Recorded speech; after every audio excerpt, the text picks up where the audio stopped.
Hey, what's up, everybody? How are you doing? I hope you're doing fine. In today's video, I have a story that should be shared, should be involved in curriculum, but at some point they're not doing this. The story of Emmett Till. Really, if you try to look at deeply, for a person as a continental African, I didn't know this.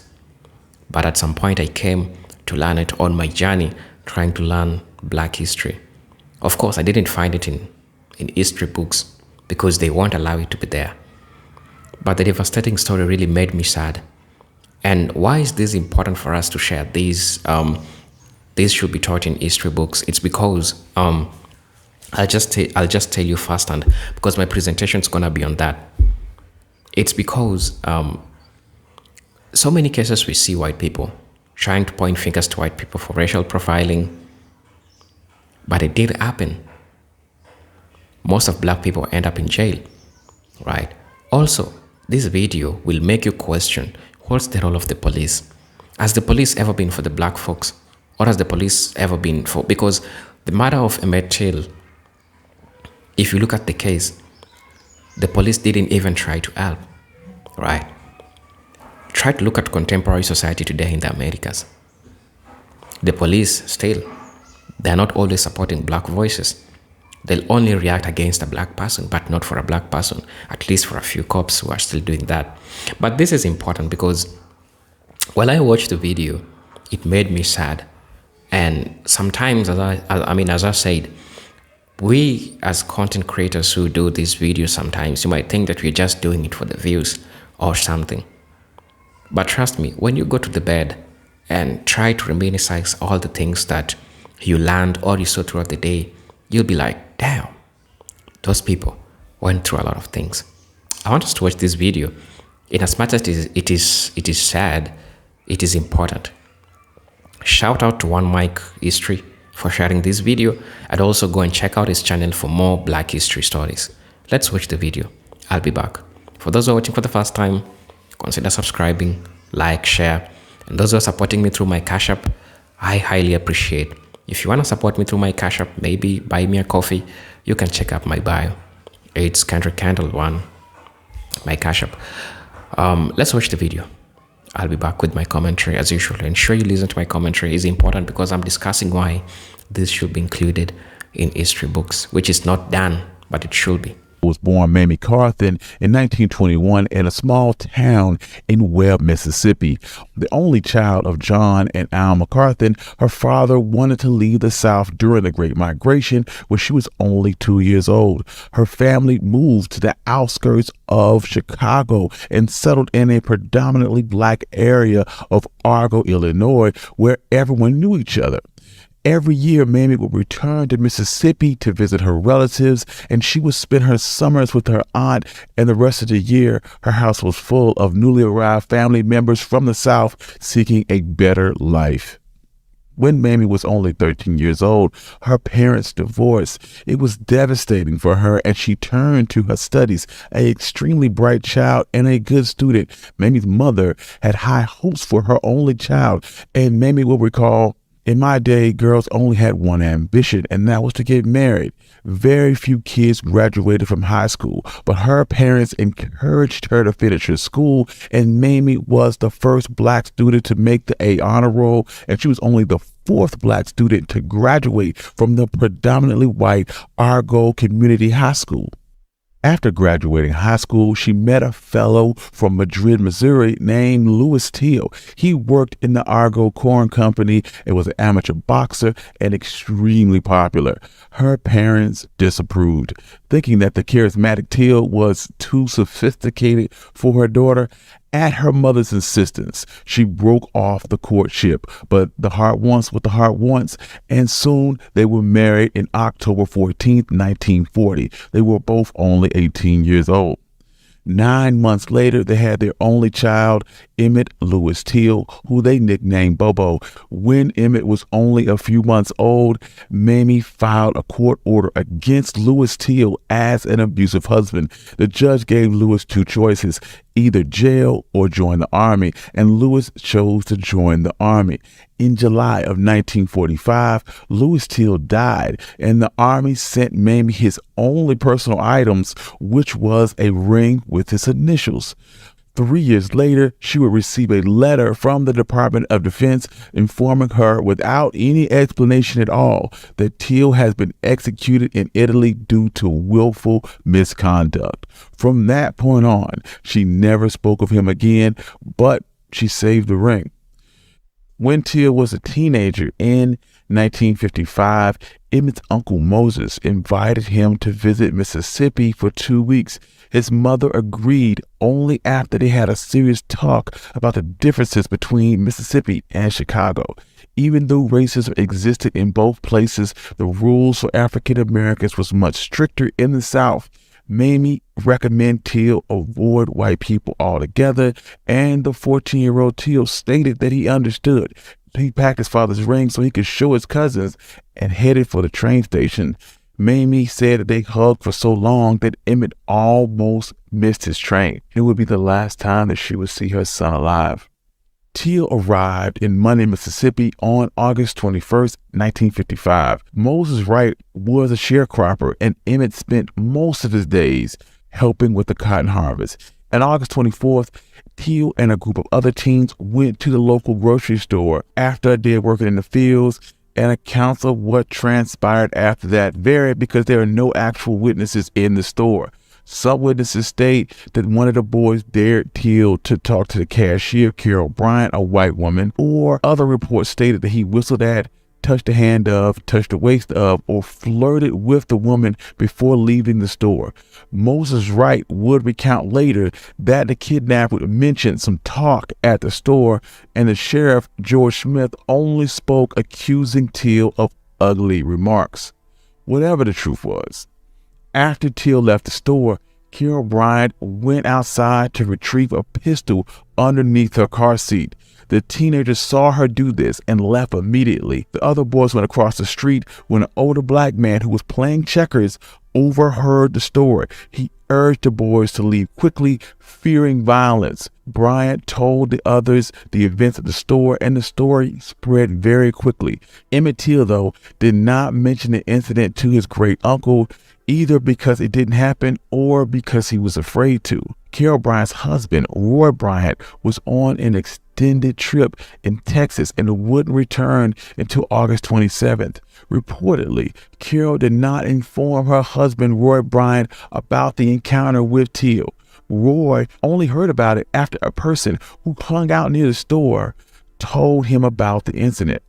After Roy Bryant was informed of what happened, he started aggressively questioning several young black men who entered the store. That evening, Bryant learned that Till was from Chicago and that he stayed with Moses Wright. Witnesses overheard Bryant and his half-brother, John William Millam, discussing taking Till from the house. In the early morning hours of August 28, 1955, sometime between 2 and 3:30 a.m., Bryant and Millam drove to Moses Wright's house, armed with a pistol and a flashlight. Millam asked Wright to take the nigga who did the talking. Till's great aunt offered the men money. Millam refused as he rushed Till to put on some clothes. Moses Wright informed the men that Till had grown up north and he didn't know no better. Millam threatened that if Wright told anybody, they would be coming back for him. The men then marched Till to the back of their truck and planned to drive him to the store in order to have Carol Bryant identify him, but stated that they didn't have to because Till admitted to being the one that they were looking for. They then tied up Till in the back of their green pickup truck, pistol whipped him into unconsciousness, drove him to a barn near Drew, Mississippi. This is where Willie Reed, who was only 18 years old at the time, said that he saw the truck pass by them. He was walking home and heard the beating and crying coming from the barn, and he told a neighbor, and they both walked back up the road to where a water well was near the barn, where they were approached by J.W. Millam, who asked them if they heard anything. And of course, they responded no. In an interview with Look magazine in 1956, Bryant and Millam would say later they intended to beat Till and throw him off an embankment into the river only to frighten him. But what actually happened is they put Till in the back of their truck, drove to a cotton gin to take a 70-pound fan, drove several miles along the Tallahatchie River to find a place to dispose of Till. This is where they shot him at the Tallahatchie River, weighed his body down with the fan, and dumped him in the river. Moses Wright would stay on his porch for a full 20 minutes waiting for Till to return. He didn't go to bed. He drove to find Till unsuccessfully, and they would return home about 8 a.m. Initially, Wright would not want to call police because he feared for his life. But after calling Emmett's mother, Mamie Till, Wright and his wife Elizabeth would drive to Sumner, where Elizabeth's brother would contact the sheriff. And then they contacted local newspapers, the NAACP, and even the White House via telegram. Bryant and Millam were questioned by the LaFleur County Sheriff George Smith, where they admitted to taking the boy from his great uncle's house, but they claimed they had released him the same night in front of Bryant's store. J.W. Millam and Bryant would eventually be arrested for the kidnapping. 3 days later, after the abduction and murder, Till's swollen, disfigured body was found by two boys as they were fishing near the Tallahatchie River. His head had been badly mutilated and he had been shot in the right ear. His eye was dislodged from the socket and he was tied to a fan blade which was fastened around his neck with barbed wire. His face was unrecognizable from the trauma and because he had been submerged in water. When Moses Wright was called to the river to identify Till, he only could identify him because of the initials on the ring that he carried, stated LT, May 1943. Local authorities wanted to bury Emmett right away. Mamie Till Bradley demanded that the body be sent back to Chicago. She would later state that she worked to halt the immediate burial in Mississippi and called several local and state officials in Illinois and Mississippi to make sure that her son was returned to Chicago. After negotiations that involved a Chicago congressman, plans were made to bring Emmett Till home. At the funeral home, Mamie insisted she wanted to see Emmett's horribly mangled face and body. The funeral director hesitated. Mississippi authorities had only agreed to send the body back if the casket remained sealed. But Mamie did not care. She said she wanted to look at her son, and she had only one thought: I want to let the people see what they did to my boy. So she ordered an open casket funeral. Mamie granted a photographer from the National Black magazine Jet permission to photograph Emmett's body and publish the pictures. And soon the mainstream media picked up on the story. Nearly 10,000 people viewed Emmett's body over 4 days, and it felt like most of Chicago came to pay their respects. So many people could relate to Mamie and the reason why they had come north and their worry about their safety and their families in the South. After Bryant and Millam were indicted for murder, Bryant and Millam initially had difficulty finding attorneys that would represent them because they had limited funds. But the Sumner law firm offered to pay for their services pro bono, and supporters gathered over $10,000 for the defense. Hamilton Caldwell, the state's prosecuting attorney, was not confident that he could get a conviction in a case of white violence against a black male accused of insulting a white woman. The NAACP was also concerned that the prosecuting attorney would not be able to secure a guilty verdict despite the compelling evidence. Less than 2 weeks after Emmett Till's body was buried, J.W. Millam and Roy Bryant went on trial in a segregated courtroom in Sumner, Mississippi. The trial would last only 5 days. Attendees remembered that the weather was very hot and the courtroom was filled to capacity with 200 spectators. Black attendees sat in segregated sections, and press from major national newspapers attended, including black publications. Black reporters were required to sit in segregated black section away from the white press and further from the jury box. Many northern visitors found that the courtroom was run with surprising informality. Jury members were allowed to drink beer on duty, and some white spectators even wore handguns. Emmett Till's uncle Moses Wright would identify J.W. Millam during the trial, an act that was unheard of in the past because of intimidations against blacks in the Delta. Moses Wright had crossed a line that no other black man had ever crossed in Mississippi. Wright's testimony was considered remarkably courageous, and it was considered one of the first times in the South a black man had testified against a white man in court and lived. The defense attempted to cast doubt on the body pulled from the river. They said that it could not be positively identified, and they questioned whether or not Emmett Till was even dead at all. The defense asserted that through Millam and Bryant had taken Till from their great uncle's house, they had released him that night, and the defense attorneys attempted to prove that Moses Wright could not identify Millam and Bryant as the men that took Till from the cabin. They noted that there were no lights in the house, and the only light came from Millam's flashlight, and it would be impossible to identify either man. The thing is, Millam and Bryant confessed themselves to taking Till that evening, and Moses Wright said that he saw J.W. Millam very clearly. Mamie Till Bradley would also testify that she had instructed her son to watch his manners in Mississippi, and that should come a situation, he should ask for forgiveness from that white person. The defense questioned her identification of her son in the casket in Chicago and the fact that she had a $400 life insurance policy taken out on him. As the trial progressed, Tallahatchie County Sheriff Clarence Strider testified for the defense to his theory that Till was still alive. He stated that the body retrieved from the river was white and suggested that the body was a plant by the NAACP, and a doctor would get on the stand and state that the body was too decomposed to identify, therefore it had been in the water too long to actually be Emmett Till. In concluding statements, the prosecuting attorney stated that what Till did was wrong, but his actions warranted a spanking, not murder. Gerald Chatham passionately called for justice and mocked the sheriff and the doctor's statements alluding to some conspiracy. And the defense would state that the prosecution's theory of the events of that night on August 27th was completely implausible.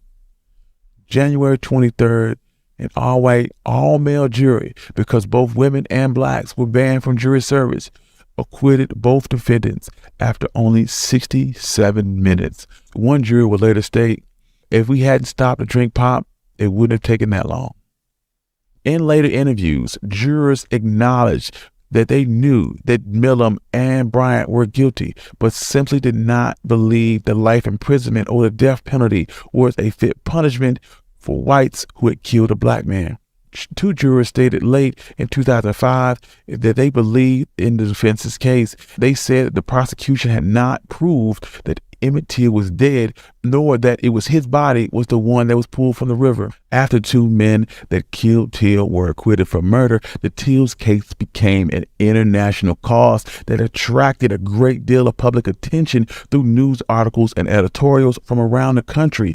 In Europe condemned the verdict, and Mississippi, and with the international firestorm, black leaders and Mamie were hopeful that Till and Bryant would at least be punished for the kidnapping by the state. But just weeks after the grand jury met, Mississippi Senator James O. Eastland dug up information on Louis Till's past and leaked it to the press. It stated that the U.S. Army had executed Private Till in Italy in 1945 for raping two Italian women and killing a third. And this set the idea that Emmett Till behavior ran in the family.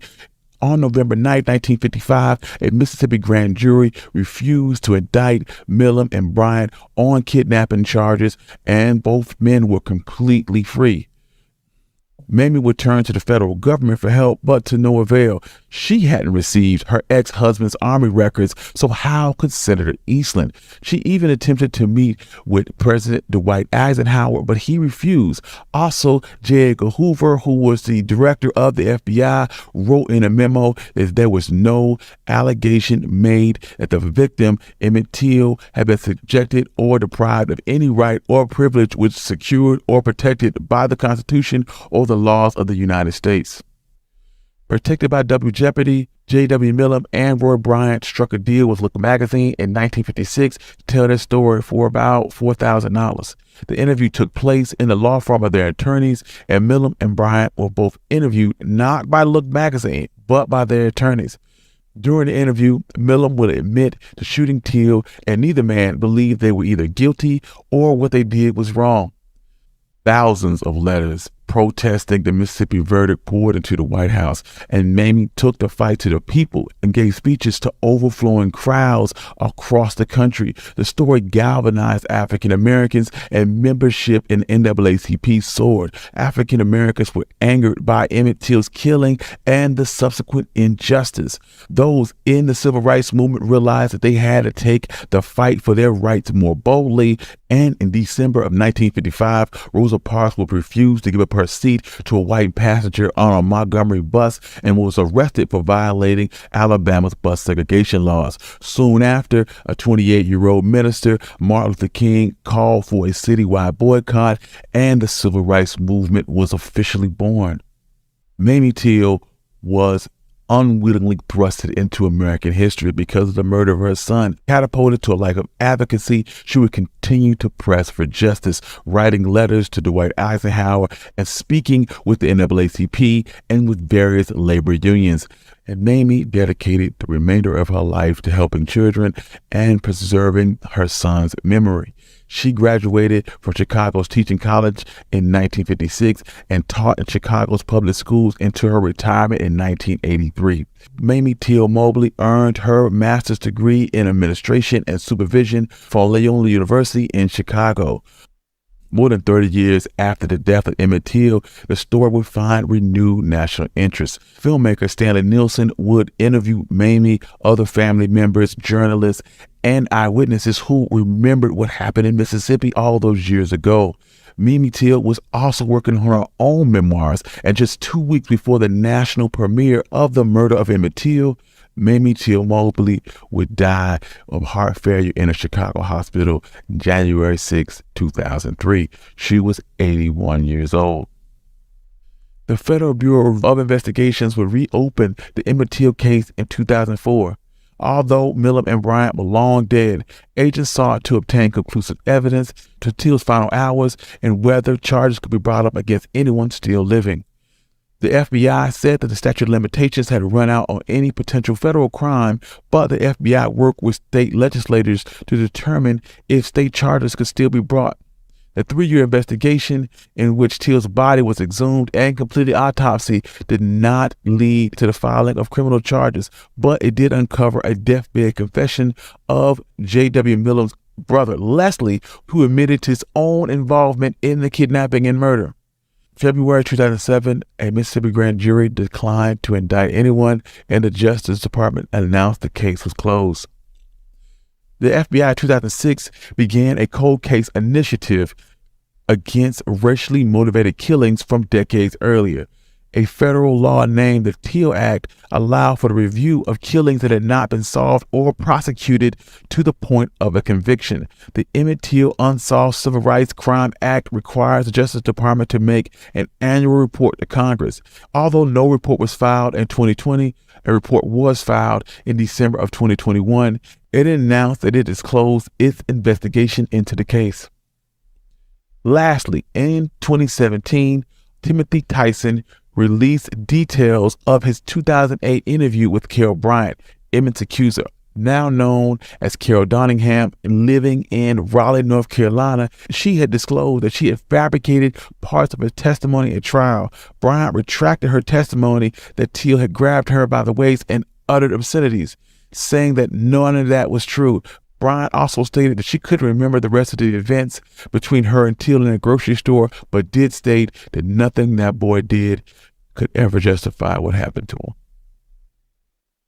Thank you. This has been One Mic. I'm your host, Country Boy. And if you enjoy stories like this, you can find more stories like this at onemichistory.com. Also, if you want to support the channel, you can do so in the description below at my Patreon page or my Buy Me Coffee. Also, please subscribe to the channel and give us 5 stars on Apple Podcasts. Peace. Honestly, after getting to understand what happened to Emmett Till, I mean, man, it's really devastating. It's really sad. But what can I do as a continental African who has not lived Black American history? The only thing I can do is try to learn and understand the things that are happening. And as much as some are sad, some makes me sad, and at the end of the day, we will still need to find a way of calming and sharing these stories because at the end of the day, it's important. And my main presentation on this video was to share with you why the story of Emmett Till should be shared in the curriculum, in education, in history. These should all be written in history books, but at some point, they don't want to do this for some reasons because they are guilty for what they did to black folks. So I compiled some reasons as to why it's important, and I want you to listen so carefully. Why it's important for us to, learn more, and why this should be taught in history. Why a metal story must be taught in schools.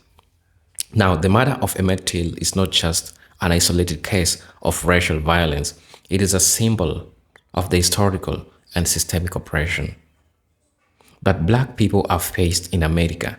Teaching his story in schools is essential because it provides students with an unfiltered look at realities of racism, past and present.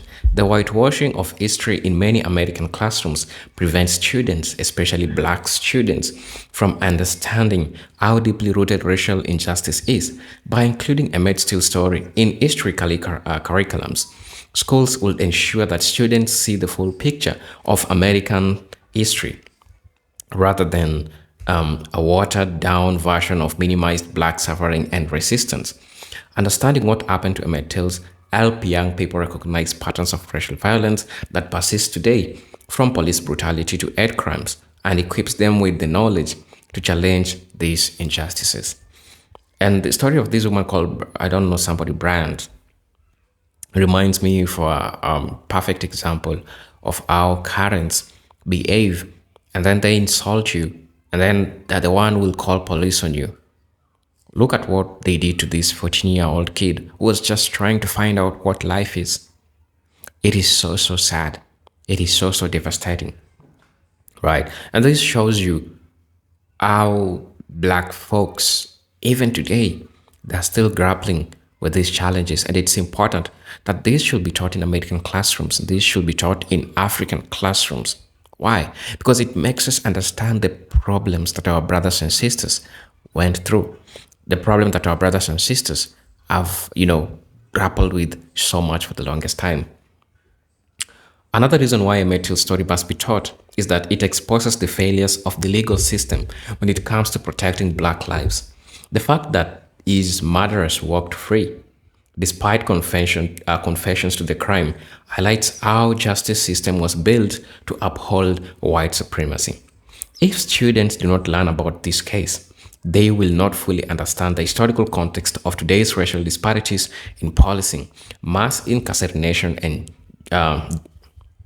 judicial bias. Many black students grow up experiencing these injustices firsthand, but without historical education, they may not realize that these issues are not new. They are a continuation of the system that allowed Emmett's killer to escape punishment. Education is one of the most strongest tools in dismantling these systems, as it empowers students with historical knowledge and critical thinking skills fight against racial injustice. It's important because the police, for the longest time, they have never been on the sides of black folks. They have never been on the sides of black folks. Because if they could let this happen, or if they could let this happen to black people, it is sad. I mean, look at the perfect case, what happened in Ohio like 5 days, 4 days ago. It's not like the police were not there. And when you try to check back historically, the police have not always supported black people. And this is something that has always been happening, right? And so I feel like it's important that this should be taught in history. This should be put in the curriculum. This should be taught because we are trying to look at the accountability of the police. I mean, what What are the police supposed to be doing in this case if they are to maintain law and order in these places? That's a question that you need to ask. And we are asking, right?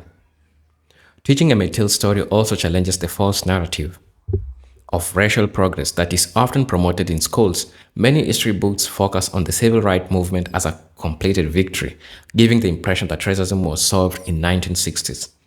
This approach leaves students unprepared to deal with racial issues that persist today.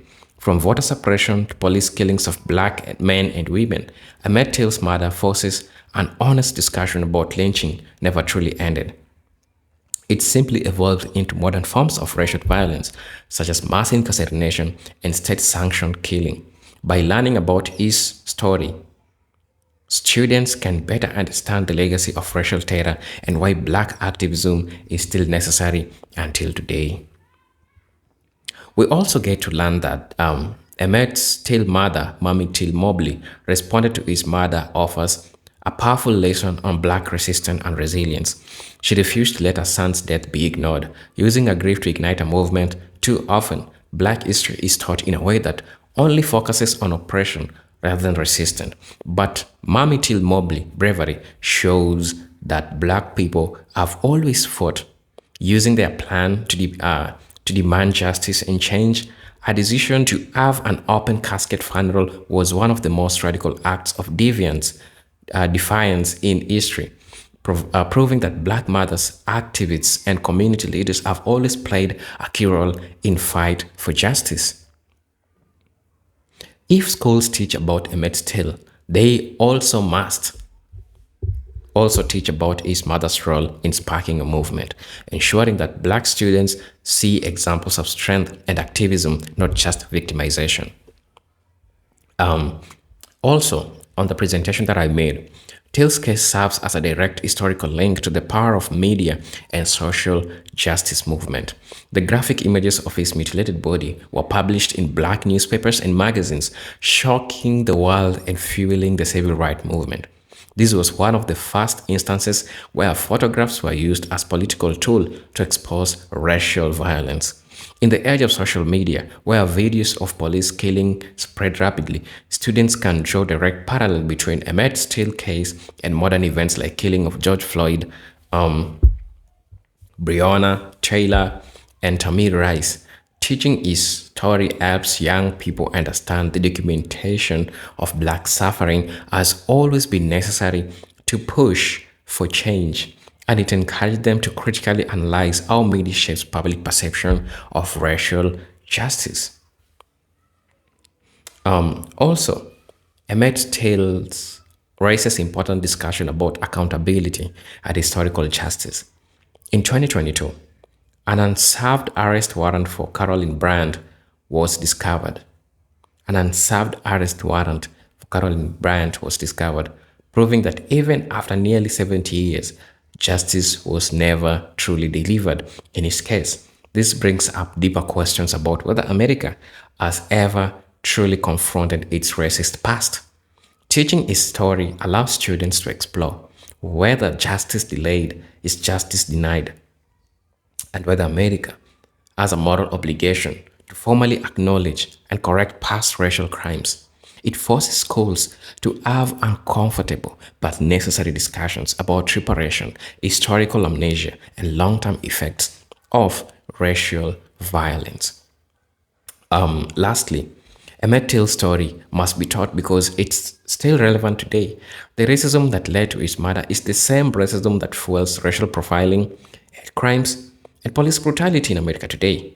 His story is not just his story, it's a warning. If students are not taught about Emmett Till, they will be left without the knowledge needed to recognize and combat racial injustices in their own lifetime. History education should not be about comfort, it should be about truth. It should be about truth that is that Emmett Till's murder and the system that allowed it are still shaping black experience in America. So really, I think I reinforce, I support why this should be taught in schools, why this should be reinforced in schools. As you know, These represent authentic stories. And again, I'll ask you, for those who are watching us for the first time, I'll ask you to subscribe to our channel, join our membership, and really get to see what we can offer you. Until then, I'm hoping to see you on my next video. If you're watching us for the first time, kindly consider subscribing to our channel, join our membership, share these stories so that people can also get to learn what happened and what came to happen. And for those who are supporting my channel through Cash App, through Super Thanks, trust me, I'm seeing what you're doing and I'm highly appreciative. I'm really, really honestly appreciative. So I'm hoping to see you in my next video. But until then, let's stay peaceful, black folks. Let's stay in our houses for all those things that are happening today. And I hope that I'll see you when you are good and ready to support each other. But until then, peace, love, and harmony. Salam.